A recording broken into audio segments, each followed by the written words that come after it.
You've covered every World Cup event since 1994. Tell me, what makes a great World Cup photo?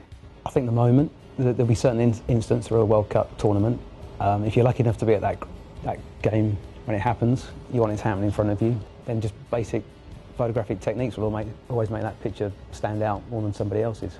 Let's discuss some of your favourite shots that you've taken at World Cups, and let's start with this one here, which is Fabio Cavano lifting the trophy for Italy in the World Cup. Tell me, what do you think is so special about this image? The angle it's shot at, it's kind of a low angle, so you're looking up at them. They're the heroes, you know. They've won the World Cup, and I think if I was making level eye contact with them, it wouldn't have the same impact. I'm sort of looking up, and then once Cannavaro got the trophy, he didn't just grab it and raise it.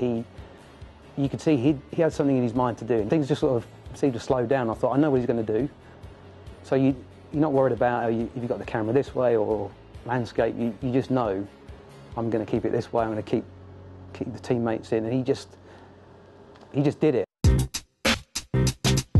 What advice would you give to a budding amateur photographer who wanted to at least try and capture an image like this, who may be sitting on the side of the pitch? I think for me, is the key to photography is to work with the equipment you've got. Don't try and look at the photographers on the side of the pitch and go, oh, they've got a big lens, and because you can't take those pictures. You're not in that position. You don't have that equipment. What you can do is make the best of what you've got. So you shoot the correct picture for the lens you have, or the light, the circumstance you're in. Right from the beginning, you always walk in. I think as a photographer, you walk in, you look at the best background, the best light, and you try and expose things correctly. So those three things will always give you, if something does happen, your picture will stand out because there's not some sort of cluttery background. How much more difficult are the action shots to get than, say, an average static shot in the stadium? The thing with the action, it's just reading the game a bit. You've got to leave enough space because the ball's bobbling around, this guy's jumping in there, but the goalie's coming in as well. So it'd be quite easy to cut this guy off because you'd be concentrating on those two, and he's probably coming from nowhere. So again, it's experience.